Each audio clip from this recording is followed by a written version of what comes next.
Raw side of things, we have the Judgment Day, KO and Sami, and now Jey Uso. In the Judgment Day trying to recruit Jey Uso to the Judgment Day, basically saying, kind of alluding that Rhea Ripley wants Jey Uso in the Judgment Day, and that kind of piqued his entrance, his entrance. And then we have Jey Uso basically trying to prove himself to the Raw roster now because Kevin Owens asked the right questions to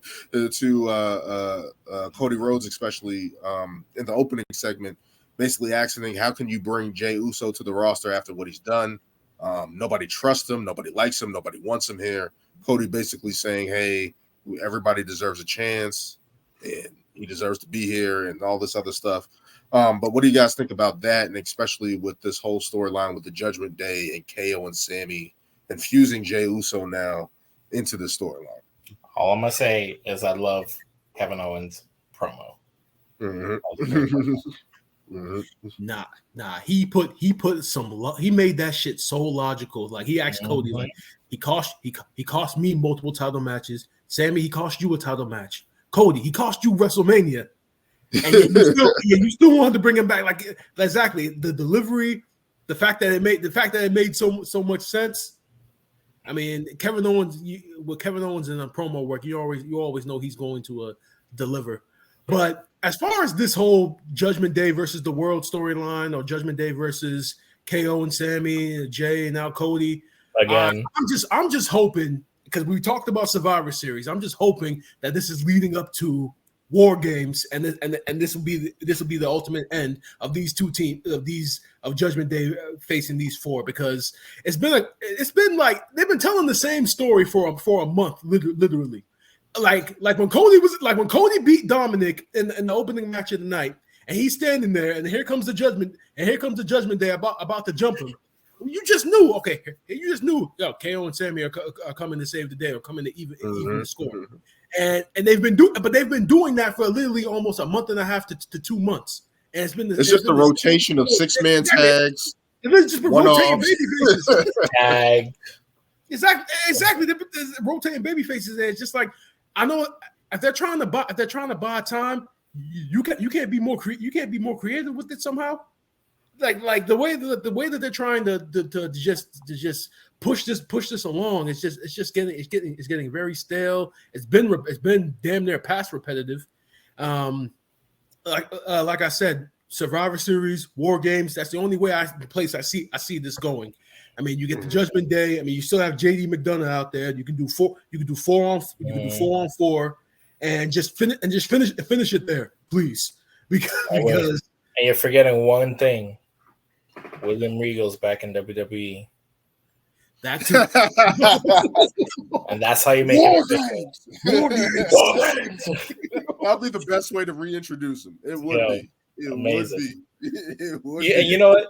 Not to go backwards. Shit, they should just bring William Regal back as the general manager of NXT. That'll just make everything great again. Yeah, that would be cool. But just getting back to this. I mean, Judgment Day they have looked dominant. I know Rhea wasn't on the show. I think they tried to use a storyline excuse to say that she was injured because of the injuries from Nia Jax. But then I saw a video on social media. I guess apparently she's in Australia, because I guess apparently next year they're planning on doing a stadium show out there. So I guess she was doing like some promotion and such out there. And also, I guess apparently she was at an Australian football game with Buddy Murphy, and there's like a video clip, a quick 2-second clip of them there. So there's that going on. Yeah, so Dom is getting cheated on. Yeah. No. Yeah, but as far as this story goes, man, I just want this repetitiveness to end. Cody, he's your biggest babyface, and he's been in limbo for almost 2 months now, and to me that shouldn't happen. I mean, ever since he beat Brock Lesnar, it's pretty much just been him tagging along with KO and Sami Zayn, or becoming a target himself, and like it's just gotten repetitive. I just want this feud to end, and it doesn't look like it's ending anytime soon, unless the plan is for Judgment Day to continue to be featured on SmackDown. That way we can get this new Hurt business, this new Hurt business to step up and be the feud that we all really want. Hopefully, Yeah. That's what we definitely want. That's what we definitely want. This storyline is just like I like the attention the Judgment Day is getting, because it's like it's long overdue. They're finally getting wins, but it's getting repetitive. We need new challengers. You know what I mean? They have the tag team titles that are not really being defended. They have Rhea Ripley, who's now getting some challenges. She's getting some challenges in terms of Nia Jax. Raquel Rodriguez is in the mix, so we'll see what happens with that. Dominic Mysterio's running Rugshaw on NXT, being the troll on the main roster for the group and stuff like that, which is awesome. But in terms, it's just like all the baby faces that we talked about: Cody Rhodes, Sami Zayn, Kevin Owens. With all these three people, it's like, what's next for these guys? They're just fighting the Judgment Day. There's no progress. They're not saying, hey, we're going to go get our tag team titles back. There's no mention of that. There's no mention of Cody Rhodes, hey, I'm going to try to challenge somebody or anything like that. There's nothing going on with that. So it's just like, what's really going on? The infusion of Jey Uso is interesting, because now we're seeing different elements of Jey and them trying to bring him in. As I said earlier, the residue of the bloodlines kind of feeding off to the rest of the roster. And then I guess I can talk about Drew McIntyre. What do you guys think about that whole thing going on, where Drew picked up the win against Jey, and Jey basically saying no to the Judgment Day? He actually did say no to them with super kicks to everybody on the apron. But what do you guys think about Drew McIntyre walking away as he was getting beat down? Is that just stuff from the bloodline, or is it possibly a heel turn? Is it, are we getting? It's the latter. And it's about damn time. It's the latter. Please, Drew, because Drew, ever since he lost to Gunther at SummerSlam, he's another guy where he's been in limbo. They put him in that makeshift tag team with Matt Riddle. That Matt Riddle had the injuries along with his personal situation. So now Drew's back in limbo again. Let me just make Drew McIntyre a heel. Make him the Sky the Psychopath one more time. And your top babyface needs someone to feud with right now, instead of being in this damn makeshift feud with Judgment Day. Having Cody versus Drew and having that be the feud until the Royal Rumble, hypothetically, or whatever the plans are there. Mm-hmm. That would be perfect. So yeah, Drew needs to turn heel. Yeah, but if that happens, that's just Drew losing again, wouldn't it be? That's what I'm saying, because that's never. See, I didn't even think about that. Yeah, that's what I was just saying. As soon as you said that, I'm like, it's the Brock Lesnar feud all over again. And I don't know how you guys. I don't know if we were going to touch on it, but how do you guys feel about Chad Gable losing to Bronson Reed?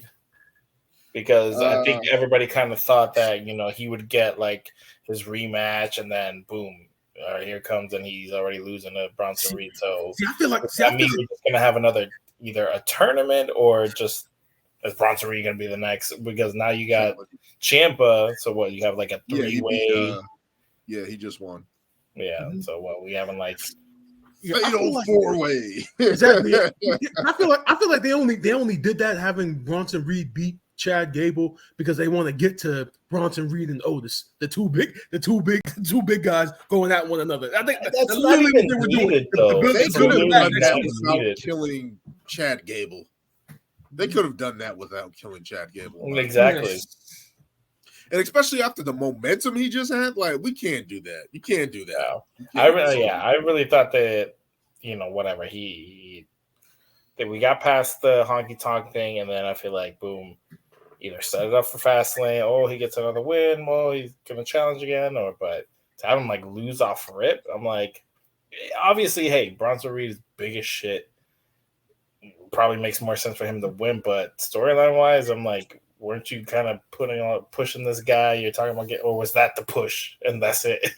Like a loss over Bronson Reed wouldn't have hurt him, but it's like, yeah, I don't see why they did that to Chad Gable right now, especially he lost last week, like 2 weeks ago. Like, you can't, he lost to Gunther 2 weeks ago. You can't just now just kill that momentum. You got to keep building that up. So I don't know, maybe this is just another mountain for Chad Gable to climb to get back to Gunther. Maybe hopefully that's what it is, but it's just like them doing that. I didn't like that. I didn't like that at all. And then Ciampa picking up the win over was it not Kaiser? Was it Da Vinci? Yeah, Giovanni Vinci. Yeah. Well, now Giovanni he's on the Vinci. IC title too. Yeah, so it's like I guess that's what they can do for Fastlane. Maybe something happened, like a triple threat between all of them. Maybe they try to. Maybe that's a number one contenders match. Maybe they can do something like that, or maybe a fatal 4-way. But yeah, I don't like them killing. Hopefully, they didn't kill Chad Gable's momentum. Hopefully. Hopefully. Let's get into